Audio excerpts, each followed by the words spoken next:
நான் எழுத்தாளன் ஆகும்போது இந்தியா டுடேன்னு ஒரு பெரிய பத்திரிகை இருந்தது 95. அவங்க வந்து அறிமுக எழுத்தாளர் சிறுகதை போட்டின்னு ஒரு போட்டி அறிவித்தாங்க. அந்த போட்டியில் 2 பேர் பரிசு வாங்கினோம். முதல் பரிசு வாங்கியவன் பேர் காசி சிவகுமார். 2வது பரிசு நான் வாங்கினேன். முதல் பரிசு 5000 ரூபா, 2வது பரிசு 2500 ரூபா. அவன் ஒரு குறுநாவல் எழுதியிருந்தான். கொஞ்சம் பெரிய கதை, ரொம்ப ரொம்ப சுவாரஸ்யமான கதை, ரொம்ப இன்ட்ரெஸ்டிங்காக இருக்கும். ஒருத்தர் இருக்கான் ஒரு ஊரில். அவன் வந்து சின்ன வயசுலேருந்தே வேறு மாதிரி. அவன் கிளாஸில் அடிக்கடி குறும்பு பண்ணுறான். வாத்தியார் போட்டு வெளுன்னு வெளுக்கிறாரு. ஒரு 8-10 வயசு அவனுக்கு. இவங்கெல்லாம் போகும்போது பசங்களுக்குள்ளே பேசிக்கிறாங்க. அப்போ இவன் அவன்கிட்ட சொல்கிறான், யாருக்கிட்ட, மற்ற பசங்கிட்ட, ஒரே ஒரு குச்சி இருக்குடா. குச்சின்னா ஒன்றும் இல்லை, ஒரு மரத்தோட கிளை. அந்த குச்சி மட்டும் கிடச்சிட்டா படிக்கவும் வேணாம், வேலைக்கு போக வேணாம், சந்தோஷமாக இருக்கலாம். உடனே கூட இருக்காங்கிறேன், அது என்னடா குச்சி? அந்த குச்சி வேறு ஒன்றும் இல்லை. அந்த குச்சிக்கு பேர் தெரியாது, ஆனால் அது ஒரு மந்திர சக்தி வாய்ந்த குச்சி. இவன் கூட இருக்கவங்களாம் க்யூரியஸாக என்னன்னு கேட்குறாங்க. அதாவது தாத்தாவங்களாம் வேட்டைக்கு போகும்போது முயலை சுட்டு குழம்பு வைக்கலான்னு முயலை சுட்டு வெட்டி குழம்பு வைக்க போகிறாங்க. குழம்பை கிண்டி விடுறதுக்காக ஒரு குச்சி எடுத்து அந்த மொச குழம்பை கிண்டுறாங்க. கிண்டின உடனே என்ன நடக்குதுன்னா, அந்த முயல் உயிர் பெற்று எல்லாம் ஒட்டிக்கிட்டு ஓடி போயிடுச்சு. இவங்க என்ன செய்கிறாங்க, அதே குச்சியை கொண்டு அதை எரிஞ்சாங்க.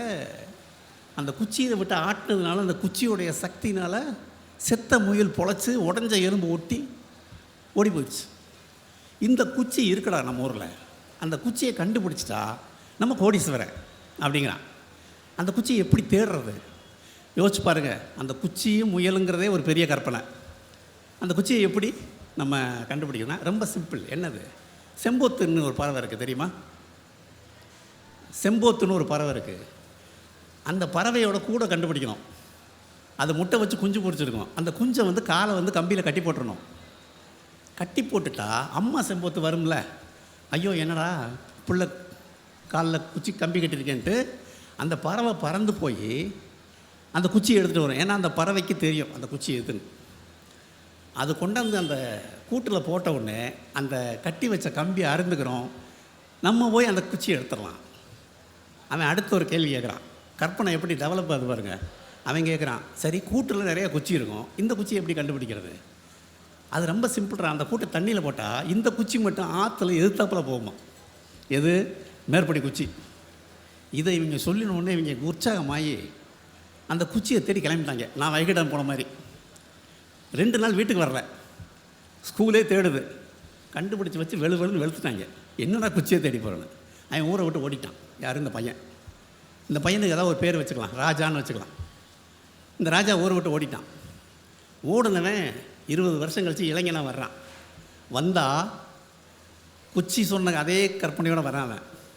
அவன் கையில் HMT வாட்ச் கட்டிருக்கான். ஆள் நல்லா டிப்டாப்பாக வரான். ஏய் என்னடா ஊரை விட்டு ஓடி போனால் இப்படி வர்றேன்னா, அதெல்லாம் நம்ம திறமைக்கு அப்படி தானே அப்படின்றான். சரி, HMT வாட்ச்சு அது வேற ஒன்றும் இல்லை, நீ என்ன சிகரெட் குடிக்கிறாரு? அப்போ வந்து யானை சிகரெட்னு ஒரு சிகரெட் இருக்குது. நான் சொல்கிற கதை 80களில் நடக்குது. நீ வந்து கத்திரி சிகரெட் வாங்க, சிசர்ஸ், ஒரு பாக்கெட்டை வாங்கி பிரிக்கிறான். அந்த ஒட்டி இருக்கும்ல, ஓரத்தில் ஹெச்னு ஒரு சின்ன எழுத்து இருக்குது. அவன் சொல்கிறான், இந்த பாக்கெட்டு மாதிரி எல்லா பாக்கெட்டையும் பிரிச்சுப்பார், ஒரே ஒரு பாக்கெட்டில் HMTன்னு இருக்கும். அது ஒரு 1000 பெட்டிக்கு ஒரு பட்டி தான் அப்படி அடிப்பாங்க. அந்த பெட்டியை கண்டுபிடிச்சி கொடுத்தேன்னா ஒரு HMT வாட்ச் உனக்கு கொடுத்துருவாங்க ஃப்ரீயா. இந்த வாட்ச் நான் அப்படி தான் வாங்கினேன்ட்டான். ஊரே நம்பி சிசர் சிகரெட் வியாபாரம் அங்கே அமோகமாயிருச்சு. இதை பண்ணுறான் அவன். கொஞ்ச நாள் ஆளை காணாம். ஒரு 10 நாள் கழிச்சு வரான். 10 நாளாக எங்கடா போனேன்? அதெல்லாம் பொலிட்டிக்கல் மேட்டர், சொல்ல முடியாதவன்ட்டா அப்படின்றான். அடுத்த கற்பனைக்கு போகிறான். என்னடான்னா, அப்போ வந்து ஒரு 1 ரூபா காசு கவர்மெண்ட் அடித்து போட்டிருக்கு. அதில் வந்து இந்திரா காந்தியோட படம் இருக்குது. 1 ரூபா காசு இருக்குல்ல, ஆமாம், இந்திரா காந்தி படம் போட்ட காசு, ஆமாம், அது 100 காசு தேவைப்படுது. ரொம்ப முக்கியமான பொலிட்டிக்கல் மேட்டருக்கு. இவன் வந்து 1 ரூபா காசு 100 காசை சேர்த்தா என்ன ஆகிட போகுது? 100 ரூபா இல்லை, அது 100 காசு சேர்ந்தா அதனுடைய மதிப்பு 10 லட்ச ரூபா அப்படிங்கிறான். எப்படி? வாங்கிக்கிறதுக்கு ஒரு பார்ட்டி இருக்குது அப்படிங்கிறான். இவங்களுக்கு ஒரே அப்போ நண்பர்கள்லாம் இளைஞர்களாக இருக்காங்க. அது எப்படிடா? ஆமாடா, அது எப்படி ₹1 காசுக்கு அவ்வளோ வேல்யூ இருக்கும்? சென்ட்ரலில் கவர்மெண்ட்டு அப்படின்னா ராஜீவ்காந்தி ராஜீவ்காந்தி கவர்மெண்ட்டு கவிழ்றதா நிலைக்கு. அப்போ வந்து ராஜீவ்காந்தி கவர்மெண்ட்டுக்கு விபி சிங்னால ப்ராப்ளம் போயிட்டுருக்கு, நிஜமாக நடந்தது. அந்த கவர்மெண்ட்டுக்கு கவர்றதே இந்த காசில் தாண்டா இருக்குன்றான். எப்படின்னா, இதில் 100 காசை சேர்த்து ஒரு பெரிய காங்கிரஸ் லீடரை தேடிக்கிட்டு இருக்காரு. அந்த காங்கிரஸ் லீடர்கிட்ட இந்த 100 காசை கொடுத்தா அதை வச்சு அவர் ஒரு யாகம் பண்ணுறாரு இந்திரா காந்தி பேருக்கு. பண்ணுனா அவங்க பையன் தானே இவருடைய கவர்மெண்ட்டு காப்பாற்றப்பட்டுரும். உடனே எல்லாம் அங்கங்கே போய் தேடுறாங்க அந்த ₹1 காசை. 100 காசு கிடைக்கல. அதுக்குள்ளே என்ன நடக்குதுன்னா அங்கே கவர்மெண்ட்டு கவுந்துரும். சொல்கிறான், பார்த்தியா, இப்போ நம்ம காசை கரெக்டாக பிடிக்காதனால கவர்மெண்ட்டே கவுந்துருச்சு அப்படின்றான். இவன் கற்பனை இதோடு நிற்கவே இல்லை. அங்கே வந்து இதே மாதிரி ஒருத்தன் சலூன் வச்சுருக்கான். இவனை மாதிரியே இன்னொருத்தன் அவன்கிட்ட போகிறான். போயிட்டு காசு மேட்ரு ரொம்ப ஃப்ளாப் ஆகி போச்சு, என்ன செய்யணும்னா ரைஸ் புல்லிங்னு ஒரு மேட்ரு இருக்குடா, அதை வந்து நீ போய் ட்ரை பண்ண. அது யார்கிட்ட இருக்குது? ரைஸ் புல்லிங்னா உங்களுக்கு தெரியும், சதுரங்க வேட்டை படம் யாராவது பார்த்துருக்கீங்களா? இது மாதிரி நினைக்கிறதுக்கு ஏமாவது நிறைய பேர் இருக்காங்க நம்ம ஊரில், அந்த படத்தில் வர மாதிரி. அது ஒரு ஊரில் ஒருத்தர் இருக்காருன்னு உடனே அந்த ரைஸ் புல்லிங் ஆளை போய் தேடி போகிறான். என்னென்னா இவங்க எல்லாம் ரொம்ப பரிதாபமான எளிய குடும்பத்தை ஆளுங்க. அப்புறம் கையிலே கட்டிட்டு சரி பீடியை குடிச்சிட்டு டீ கடையில் உட்காந்துருக்கவங்க. அந்த ரைஸ் புல்லிங் ஆள் இருக்கிட்ட போனால் அவன் அது ஒரு ப்ராப்பர்ட்டி இருந்துச்சு, விற்று போச்சு. பெட்ரோல் பாக்ஸ் மூடி தான் ரைஸ் புல்லிங். இதில் அது விற்று போச்சு. வேறொரு மேட்டர் இருக்குது. அது என்ன அப்படின்னு இவன் கேட்குறான். அது வந்து கஜமுத்து. கஜமுத்துனா என்ன? அது வந்து யானை இருக்குல்ல, யானை. அவன் ஒரு கற்பனை சொல்கிறாங்க. யானை வந்து ஆண் யானையும் இல்லாமல் பெண் யானையும் இல்லாமல் திருநங்கை மாதிரி ஒரு யானை இருக்கான். அந்த யானை 100 வருஷம் இருந்துட்டா அதனுடைய மத்தகத்தில் ஒரு உருண்டை வருமா. அந்த உருண்டைக்குள்ளே ஒரு முத்து இருக்குது. அந்த முத்து எடுத்து வீட்டில் வச்சுக்கிட்டா அடுத்து சொல்ல போகிறது அடல் சொன்னியே மேட்டர். அந்த முத்தை வந்து தலைமையில் வச்சுக்கிட்டா ஆம்பளை வந்து ரொம்ப ஆம்பளையாக சூப்பர் என்ன சொல்கிறது மேஷோங்கிறாங்கள, அந்த மாதிரி ஆண்மைத்தன்மை வந்து எங்கேயோ போயிடுமா. அதனால அதுக்கு பயங்கர டிமாண்டு. ஒரு ஷர்ட்டு வந்து 3 கோடி வச்சுக்கிட்டு வெயிட் பண்ணிகிட்ருக்காரு. போன வாரம் தான் ஊருக்கு போனார். இதை நம்ம ரெடி பண்ணிட்டோம்னா கோடி கணக்கில் பிடிச்சிடலான். அது யார்கிட்டடா இருக்குன்னா காத்தமுத்துன்னு ஒருத்தன் இருக்குண்ணா. என்னது? கஜமுத்து காத்தமுத்துக்கிட்ட இருக்குது அப்படின்னா. இப்போ கஜமுத்து வச்சுருக்கிற காத்தமுத்துவை தேடி இவங்க போகிறாங்க. காத்தமுத்தோட நிலைமை ரொம்ப பரிதாபம். அவர் சாப்பிட்டே 2 நாள் ஆகுது. அவர் கோடிகளில் கனவுல இருக்கார். போயிட்டாங்க. அவர் நம்ம வந்து மிட் நைட்டு ஒரு வாரம் கழித்து நடுராத்திரி 2 மணிக்கு மலை உச்சியில் தான் அந்த ப்ராப்பர்ட்டியை காட்ட முடியும். அப்போ இவர் கேட்குறாரு, ஏங்க அந்த முத்தை கொண்டு வந்து காமிச்சா பார்த்துட்டு போய் பார்ட்டியை கூட்டு வந்து வாங்கிடலாம்ல. அதுக்கு அவன் சொல்கிறான், இது என்ன டியூப்லைட்டுன்னு நினச்சியா இல்லை சட்டைன்னு நினச்சியா அப்படிங்கிறான். அவன் சொன்ன டியூப்லைட்டும் சட்டையும் டியூப்லைட் கிடையாது, சட்டை கிடையாது, வேறு 2. அது என்னன்னு உங்களுக்கு கெஸ் பண்ணுங்கள். ஒரே ஒரு செகண்ட் தண்ணி குடிச்சுக்கிறேன்.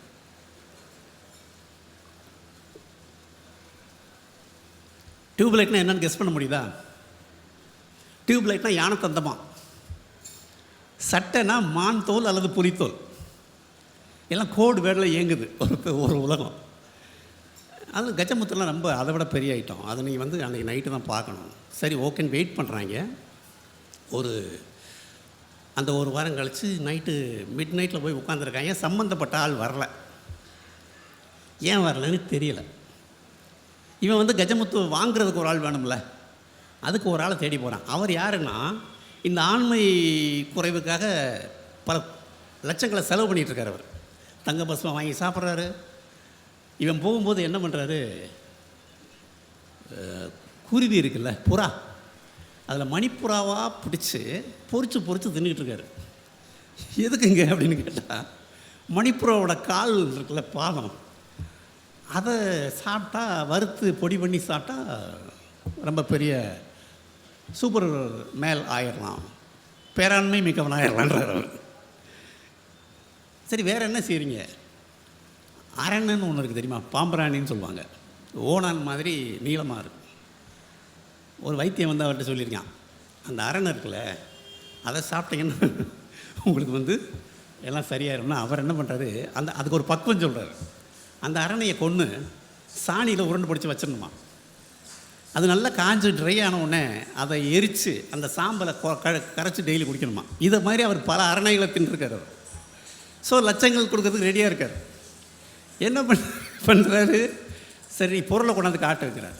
பட் பொருள் வந்து காட்டலை. ஆனால் ஒரு நல்ல பார்ட்டி, அவர் காசு கொடுக்கறதுக்கு தயாரான பார்ட்டி, நல்ல மனிதர் அவர். அவர் ஏன் அப்படி இருக்காருன்றதுக்கு ஒரு கற்பனை, ஒரு கதை இருக்குது. என்னென்னா, அவங்க அப்பா இருக்கார்ல, அவர் முன்னாடி வந்து ஏர் உழுதுகிட்டு இருக்கும்போது அந்த ஏற்காலில் ஒரு கல் மாட்டிக்கிடுச்சு. அந்த கல் எடுத்து பார்த்தா அது ஒரு டிஃப்ரெண்ட்டான கல். அதை கொண்டு போய் பக்கத்தில் இருக்க ஊரில் போய் கொடுத்தா ஒரு கடையில் 10 ரூபா தரேன்னா, இன்னொரு கடையில் 50 ரூபா தரேன்னா, ஒரு கடையில் 100 ரூபா தரேன்னா. உடனே இவர் இந்த கல்லில் விஷயம் இருக்குதுன்னு சொல்லி விசாரித்து 500 ரூபாய்க்கு விற்றுட்டார். விற்றுட்டு அதுக்கப்புறம் தேடி அவர் தோட்டத்தில் ஒரு 3 கல் அப்படி கிடச்சிருக்கு. ஒரு தோட்டம் வாங்கிட்டார். அதுக்கு அடுத்து என்னாச்சுன்னா, சாகிற வரைக்கும் அவர் ஒரு நாள் நிமிர்ந்து நடக்கலை, குறிஞ்சிக்கிட்டே நடக்கிறார். ஏர் ஓட்டும் போது குனிகிறாரு, சைக்கிள் ஓட்டும் போது குனிகிறாரு, எப்போவுமே தரையை பார்த்துக்கிட்டே இருக்கார். சாகிற வரைக்கும் கல் கிடைக்குமான்னு செத்தே போயிட்டார். அவர் பையன்தான் இவர். யார்? இந்த முத்து வாங்க ரெடியாக இருக்கக்கூடிய லட்சாதிபதி. இவங்க இப்படியே ஒவ்வொன்றா செஞ்சு கடைசியாக எங்கே போகிறாங்கன்னா, நாகரத்ன கல்லுன்னு ஒரு கல் இருக்குது. அந்த கல்லை கொடுத்தா வழக்கமாக ஒரு பார்ட்டி இருக்கணும்னு அது இருந்தால் எல்லா ஐஸ்வர்யங்களும் வரங்கிறாங்க. யோசிச்சு பாருங்கள், இது எல்லாமே வந்து சாதாரண மனிதர்களுடைய கற்பனையில் உருவாகிற விஷுவல்ஸ். ஒரு ஆள் வர்றான், இவங்களை என்ன பண்ணுறான், கண்ணை கட்டி காரில் வச்சு கூட்டிகிட்டு போகிறான்.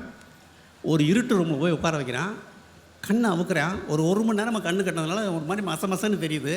அப்போது ஒரு டப்பாவை திறக்கிறான், பளிர்னு ஒரு லைட் எரியுது, மூடிட்டான். பொருளை பார்த்துட்டேல, காசை எடுத்துகிட்டு வாங்குறான். எவ்வளவுன்னா அட்வான்ஸ் 2 லட்சம், பொருளை கொடுக்கும்போது 10 லட்சம் கேட்குறான். இவர் என்ன பண்ணுறான், இவன் போய் அந்த லட்சாதிபதி இருக்கார்ல அவர்கிட்ட போகிறான். ஐயா 1 லட்சம் கொடுங்க.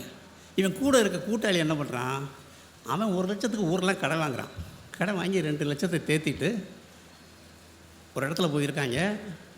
அவன் வந்து அது என்ன பண்ணுறான்னா, காரில் போகும்போது அங்கே கார் நிற்கிது. அவன் வந்து 2 லட்சத்தை வாங்கிட்டு ஒரு டப்பாவை கொடுக்குறான். இங்கே போய் திறக்காத, ரூமில் போய் தரேன்ட்டான்.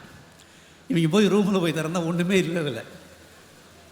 கூட வந்தவன் என்ன பண்ணிட்டு தூக்கில் தொங்கிட்டான் ரூம்லேயே. இவனை கொண்டு போய் போலீஸ் வச்சு அடிக்குது. என்னடா பண்ணீங்க, எதுக்கடா அவன் செத்தான்னு. இவங்க இந்த கதையை பூரா சொல்கிறாங்க. ஏன்டா கற்பனை பண்ணுறதுக்கு ஒரு அளவு இல்லையா அப்படின்னு அவங்க கேட்குறாங்க. அப்புறம் அந்த கஜமுத்து லட்சாதிபதி இருக்கார்ல, அவர் ரொம்ப நல்ல மனுஷன். அவர் இவன் மேலே பாவப்பட்டு இவனை ஜாமீனில் எடுத்து, இந்த சம்பவங்கள் இருக்குல்ல, இது நகைச்சுவையாக இருந்தாலும் எனக்கு தெரிஞ்சு நானும் இதை பற்றி ஒரு கதை எழுதியிருக்கேன். சதுரங்க வேட்டை படமும் இதை பற்றி தான். ஒரு ஒட்டுமொத்த சமூகத்தை கற்பனையால் ஏமாற்ற முடியும்னு ஒரு கைதேர்ந்த கும்பல் வேலை செஞ்சுருக்கு. அதில் வந்து இவ்வளோ பேர் ஏமாந்துருக்காங்க. சின்ன வயசில் என்னுடைய அண்ணன் ஒருத்தர் இருந்தார். வாயை திறந்தால் பொய், ஆனால் அது கற்பனை. அதாவது தீங்கில்லாத பொய்கள். கற்பனை என்பது தீமை இல்லாத பொய். அவர் ஒரு முறை எங்கள் ஊர் தேனி பக்கத்தில் ஒரு கிராமம், ஒரு 2-3 கரெக்டை கடந்தீங்கன்னா வைகடமுடைய நீர்ப்பிடிப்பு பகுதி இருக்கும், கேட்ச்மெண்ட் ஏரியா. நாங்கள்லாம் சின்ன சின்ன பசங்க, அவர் எங்களை விட கொஞ்சம் பெரியவர். அவர் வந்து வாடா வைகடம் வரைக்கும் போயிட்டு வரலாம்னு எங்களை மாதிரி என் வயசு பசங்க ஒரு 4 பேரை கூப்பிட்றாரு. அவ்வளவு தூரம் ஒரு 4 கரெக்டில் ஏறி இறங்கி அந்த வைகடம் கரையை போய் பார்க்கணும் அப்படின்னு அவருடைய ஆசை. எங்களை கூப்பிட்றாரு. எங்களுக்கு கொஞ்சம் தயக்கம். அப்போ அவர் வந்து ஒரு தூண்டில் முள் மாதிரி ஒரு தகவல் சொன்னார்.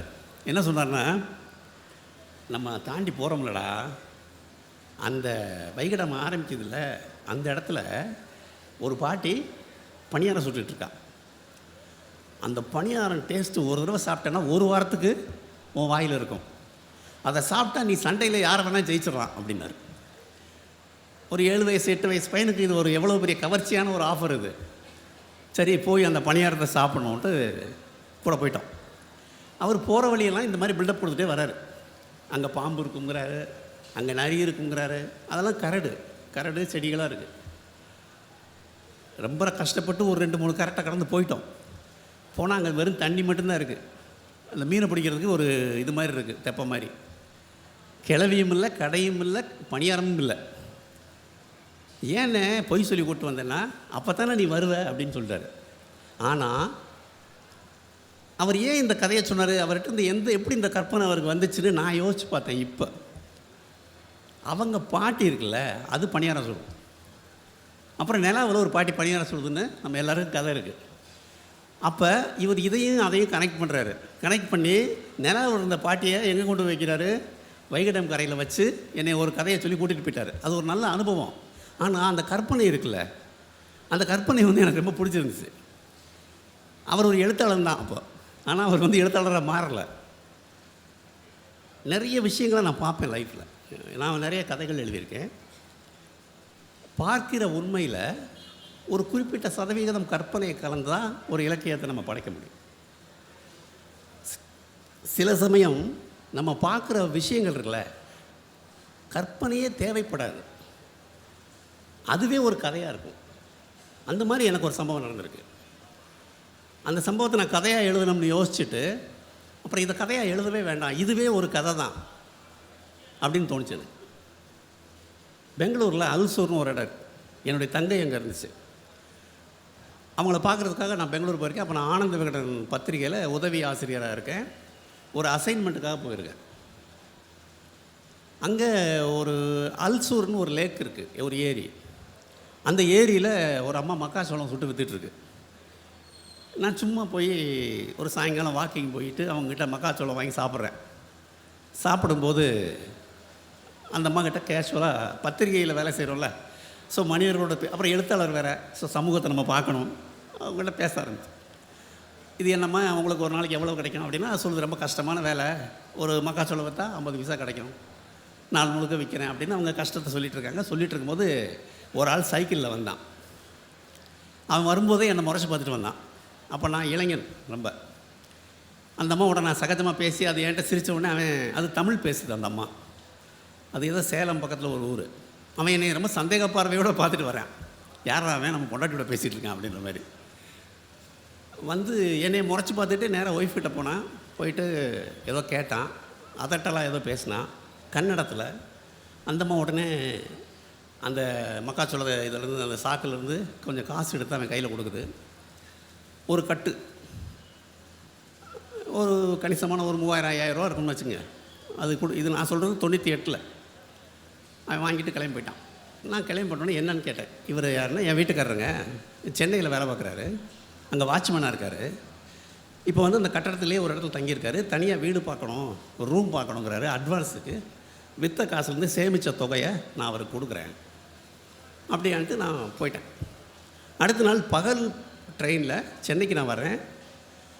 நான் உட்காந்துருக்க கம்பார்ட்மெண்ட்டில் எனக்கு எதிர்த்தாப்பில் அந்த ஆள் வந்து உட்காடுறான். கூட வேறு ஒரு பொம்பளை இருக்குது. அவனும் அந்த பெண்ணும் பழகிக்கிறத பார்த்தா ரொம்ப ரொம்ப அந்யோன்யமாக பேசிக்கிறாங்க. எனக்கு ஏன்னா நேற்று வந்து அங்கே அந்த அம்மாட்ட பொண்டாட்டிகிட்ட காசில் வாங்கிட்டு வேற ஒரு பொம்பளையோட ட்ரெயினில் வரானேன்னு தோணுச்சு. அவ்வளோ நெருக்கமாக பேசிக்கிறாங்க. அவன் திடீர்னு என்னை பார்த்துட்டான். பார்த்த உடனே அவன் முகம் மாறிடுச்சு. பட்டு அந்த இடத்துல யோசிச்சு பாருங்கள், இது வந்து ஒரு சிறுகதைக்கான ஒரு சூழ்நிலை. அவன் மனசில் என்ன ஓடுதுன்னு நான் யோசிக்க, என் மனசில் என்ன ஓடுதுன்னு அவன் யோசிக்கிறான். சரிட்டு நான் அப்படியே மெதுவாக தர்ம சங்கடமாக இருந்துச்சு. எழுந்திரிச்சு என்ன தான் இருந்தாலும் ஒரு ஆணுக்கும் பெண்ணுக்கும் நடுவில் 3வது ஆள் போய் பேசுகிறதுக்கு இதெல்லாம் அப்படி இருக்க முடியாதுல்ல, சிவிலைஸ்டு சொசைட்டியில் இருக்கோம். ஸோ போய் வெளியில் போய் அந்த பாத்ரூம் கதை விட்டு நின்றுட்டு இருந்தேன். வந்தான். வந்து என்ன சொன்னான்னா, சார் ஒய்ஃப்கிட்ட சொல்லிடாதீங்க சார் அப்படின்னா. எனக்கு ஏங்க நான் சென்னையில் இருக்கேன், அவங்க எங்கேயோ அல்சூரில் இருக்காங்க, அவங்கக்கிட்ட நான் இல்லை சார், இங்கே இருக்கா இல்லை ஒய்ஃபு, அவட்ட சொல்லிடுறாங்க. அப்போ அவங்க யார் அப்படின்னு நான் கேட்டேன். சார் இதுதான் சார் ஒய்ஃபு, அதனால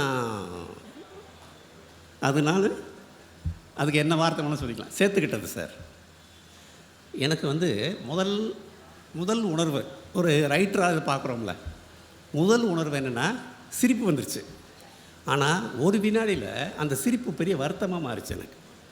என்ன காரணம்னா, உடனே அந்த அம்மா என் மனசில் வந்தாங்க. அவனுடைய பாவப்பட்ட அந்த மனைவி 50 பைசா கிடைக்கிது ஒரு மக்காச்சோளம் விற்கிறதுக்கு. அந்த அம்மா நேற்று இவனுக்கு கொடுத்தது குறைந்தபட்சம் 5000 ரூபா கொடுத்துருக்கோம். அப்படின்னா அந்த அம்மா எத்தனை மக்காச்சோளம் விற்றுருக்கோம், எவ்வளவு 50 காசு சேர்த்து இவன்ட்ட கொடுத்துருக்கோம். இவன் அதை சிம்பிளாக வாங்கிட்டு போய் அங்கே ரூமுக்கு அட்வான்ஸ் கொடுக்குறது பொண்டாட்டி, இவன் ரூமுக்கு கூட்டிகிட்டு போகிறது வேற ஒரு பெண். இந்த இடத்துல பொதுவாக அவங்களுக்கு தெரியும், நம்ம பெண்களை வந்து நம்ம என்ன மாதிரியான ஒரு அமைப்பில் வச்சு எக்ஸ்ப்ளாய்ட் பண்ணிகிட்ருக்கோம், சுரண்டிக்கிட்டு இருக்கோம்னு நம்ம எல்லாருக்கும் தெரியும், சில பேருக்கு தெரியாது, பல பேருக்கு தெரிஞ்சும் தெரியாமல் அதை செய்வோம், சில பேர் வேணும்னே செய்வோம். இதுதான் இன்றைய ஆணுடைய மனநிலை.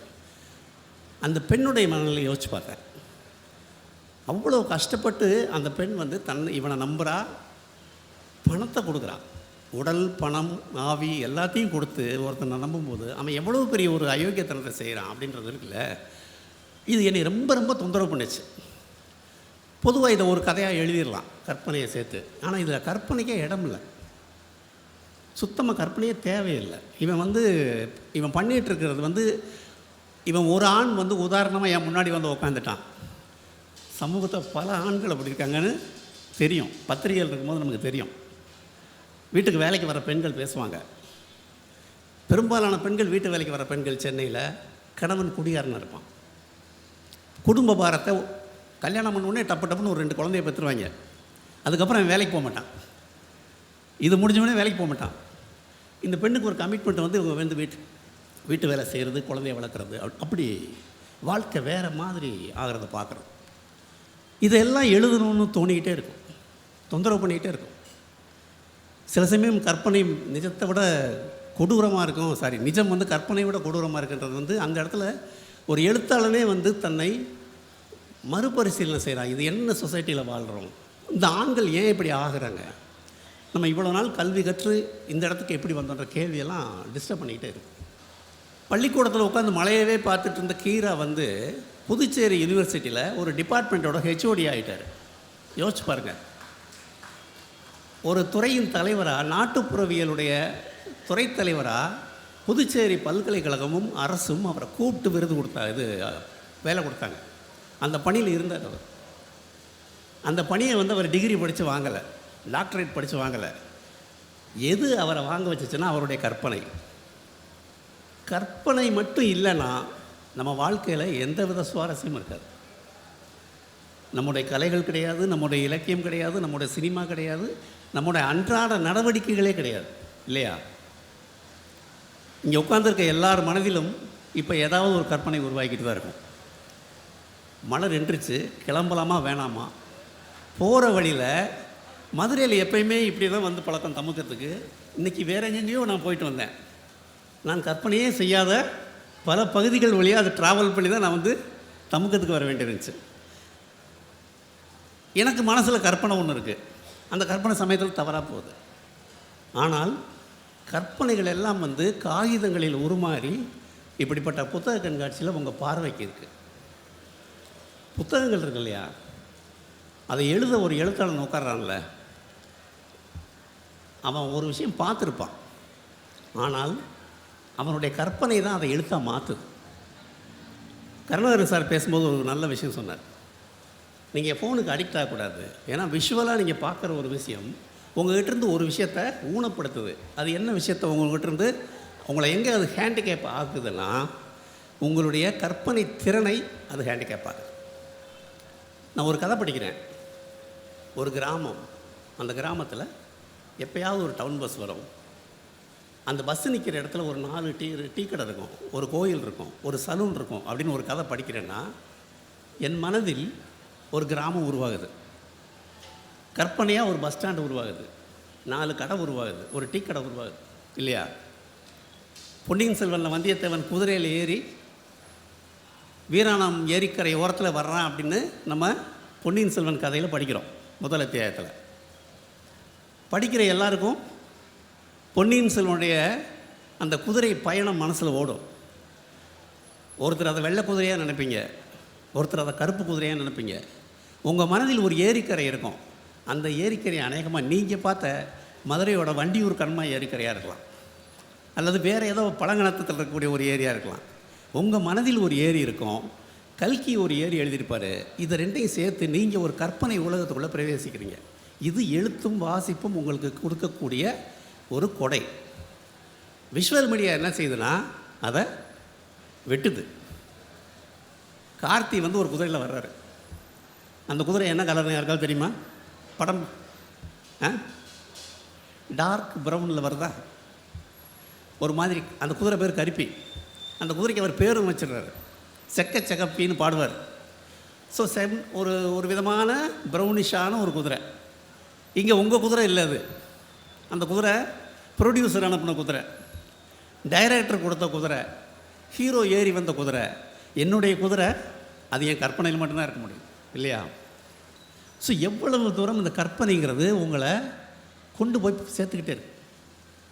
இன்றைக்கி நம்ம நாட்டின் இதிகாசங்களை போற்றப்படுகிற ராமாயணம், மகாபாரதம் 2 பெரிய இதிகாசங்கள். அதில் ராமாயணத்தை விடுறேங்க, அது ஒரே கதையாக இருக்குது, கிளை கதைகள் கம்மி. ஆனால் மகாபாரதங்கிறது ஒரு பெரிய ட்ரெஷர், அது ஒரு பொக்கிஷம் நமக்கு. அதில் வர்ற ஒவ்வொரு கதைகளும் நம்ம எத்தனை பேருக்கு படிக்கும் பழக்கம் இருக்குதுன்னு தெரியல. நான் வந்து ஒவ்வொரு புத்தக கண்காட்சியிலையும் போய் பேசும்போது கல்வி பற்றியும் நூல்கள் பற்றியும் படிக்கிறது பற்றியும் வாசிக்கும் பழக்கம் பற்றியும் நான் வந்து மாணவர்கள் மத்தியில் தொடர்ந்து பேசிகிட்ருக்கேன். புத்தகங்கள் கவர்மெண்ட் பண்ணிகிட்டு இருக்கிறது மிகப்பெரிய ஒரு முயற்சி.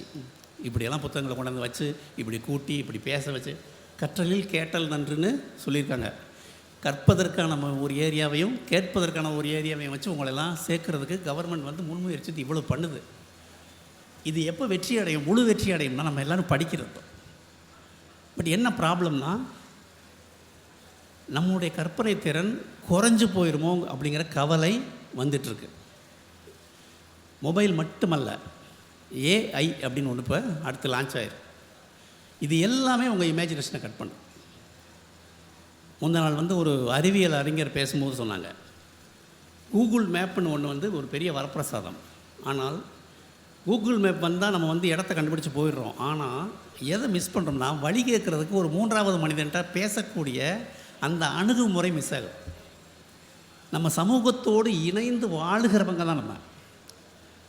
மனிதன் என்பவன் ஒரு மணி நேரம் தனியாக இருந்தால் போர் அடிக்கும், இப்போ மொபைல் பார்க்குறான். ஆனால் சக மனிதனை தேடி போய் பேசுகிறது.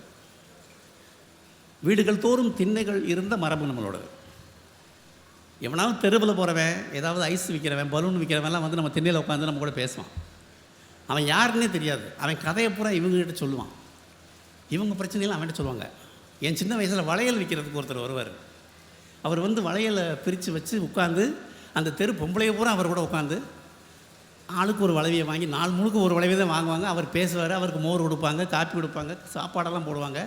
அவர் வளையலை விற்றுட்டு ஒரு நாளைக்கு 1 வியாபாரம் 2 வியாபாரம் பண்ணிவிட்டு கிளம்பி சந்தோஷமாக போவார். இவங்களும் சந்தோஷமாக கலைவாங்க. இப்போ அந்த பெண்கள் எல்லாம் சீரியல் பார்க்குறாங்க. இந்த ஒரு உறவாடலே குறைஞ்சிட்டு. உறவாடல் ஒரு பக்கம் குறையுதுன்னா கற்பனை திறன் குறையுது.